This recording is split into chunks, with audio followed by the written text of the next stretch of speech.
chapter of Judges, but we'll first start off with the summary.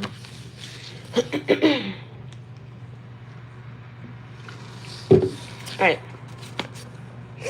So the summary of Judges is so called because it tells of the judges or rulers of Israel from the possession of Canaan until the time of the prophet Judge Samuel. It includes the adventures of Deborah, Gideon, and Samson. So Judges chapter 12. Then the men of Ephraim gathered together, crossed over toward Zaphon, and said to Jephthah, "Why did you cross over to fight against the people of Ammon and did not call us to go with you? We will burn your house down on you with fire." And Jephthah said to them, "My people and I were in a great struggle with the people of Ammon, and when I called you, you did not deliver me out of their hands. So when I saw that you would not deliver me, I took my life in my hands and crossed over against the people of Ammon, and the Lord delivered them into my hand. Why then have you come up to me this day to fight against me?" Now Jephthah gathered together all the men of Gilead and fought against Ephraim. And the men of Gilead defeated Ephraim because they said, "You Gileadites are fugitives of Ephraim, among the Ephraimites and among the Manassites." The Gileadites seized the fords of the Jordan before the Ephraimites arrived. And when any Ephraimite who escaped said, "Let me cross over," the men of Gilead would say to him, "Are you an Ephraimite?" If he said no, then they would say to him, "Then say Shibboleth," and he would say Sibboleth, for he could not pronounce it right. Then they would take him and kill him at the fords of the Jordan. There fell at the time 42,000 Ephraimites, and Jephthah judged Israel 6 years. Then Jephthah the Gileadite died and was buried among the cities of Gilead. After him, Ibzan of Bethlehem judged Israel. He had 30 sons, and he gave away 30 daughters in marriage, and brought in 30 daughters from elsewhere for his sons. He judged Israel 7 years. Then Ibzan died and was buried at Bethlehem. After him, Elon the Zebulunite judged Israel. He judged Israel 10 years. And Elon the Zebulunite died and was buried at Ajalon, in the country of Zebulun. After him, Abdon the son of Hillel the Pirathonite judged Israel.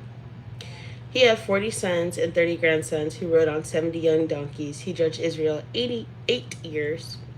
Then Abdon the son of Hillel the Pirathonite died and was buried in Pirathon, in the land of Ephraim, in the mountains of the Amalekites. Hey guys, what's up?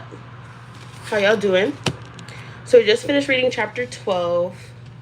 I kind of want to see if I should read chapter 13, because chapter 12 was really short. So, you know what, I'll just go ahead and read chapter 13, kind of get through it. Chapter 13. Again, the children of Israel did evil in the sight of the Lord, and the Lord delivered them into the hand of the Philistines for 40 years. Now there was a certain man from Zorah of the family of the Danites, whose name was... What is that going on? Hold on.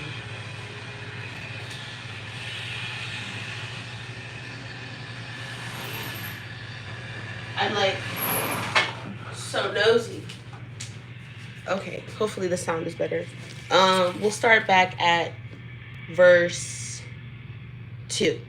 Now there was a certain man from Zorah of the family of the Danites, whose name was Manoah, and his wife was barren and had no children. And the angel of the Lord appeared to the woman and said to her, "Indeed now you are barren and have borne no children, but you shall conceive and bear a son. Now therefore, please be careful not to drink wine or similar drink, and not to eat anything unclean. For behold, you shall conceive and bear a son, and no razor shall come upon his head, for the child shall be a Nazarite to God from the womb, and he shall begin to deliver Israel out of the hand of the Philistines."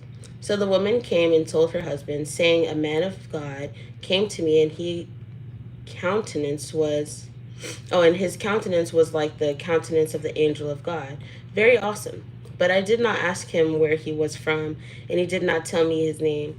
And he said to me, Behold, you shall conceive and bear a son. Now drink no wine or similar drink, nor eat anything unclean, for the child shall be a Nazarite to God from the womb to the day of his death. Then Manoah prayed to the Lord and said, O my Lord, please let the man of God whom you sent come to us again and teach us what we shall do for the child who will be born. And God listened to the voice of Manoah, and the angel of God came to the woman again as she was sitting in the field, but Manoah, her husband, was not with her. Then the woman ran in haste and told her husband and said to him, Look, the man who came to me the other day has just now appeared to me. So Manoah arose and followed his wife. When he came to the man, he said to him, Are you the man who spoke to this woman? And he said, I am. Manoah said, Now let your words come to pass.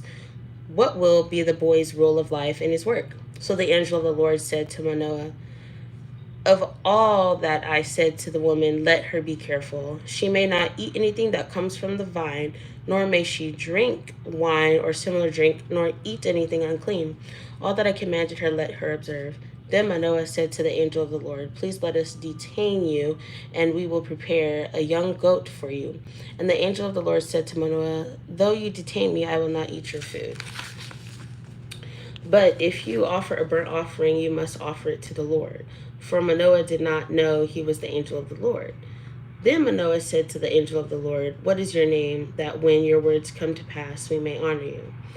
And the angel of the Lord said to him, Why do you ask my name, seeing it is wonderful? So Manoah took the young goat with the grain offering and offered it upon the rock to the Lord. And he did a wondrous thing while Manoah said his wife looked on. It happened as the flame went up toward heaven from the altar, the angel of the Lord ascended in the flame of the altar. When Manoah and his wife saw this, they fell on their faces to the ground. When the angel of the Lord appeared no more to Manoah and his wife, then Manoah knew that he was the angel of the Lord. And Manoah said to his wife, We shall surely die, because we have seen God. But his wife said to him, If the Lord had desired to kill us, he would have not accepted a burnt offering and a grain offering from our hands, nor would he have shown us all these things, nor would he have told us such things as these at this time. So the woman bore a son and called his name Samson. And the child grew, and the Lord blessed him. And the Spirit of the Lord began to move upon him at Manahe, Dan, between Zorah and Eshcol. Okay, so I'll finish up with the summary. Judges is so called because it tells of the judges or rulers of Israel from the possession of Canaan until the time of the prophet judge Samuel. It includes the adventures of Deborah, Gideon, and Samson. Okay. So join me next time on the live Bible reading. We'll start from chapter 14 since we read chapters 12 just now. That was my timer for chilling my cookie dough. I'm finna finish baking this oatmeal raisin cookies, and I'll see y'all next time. Bye.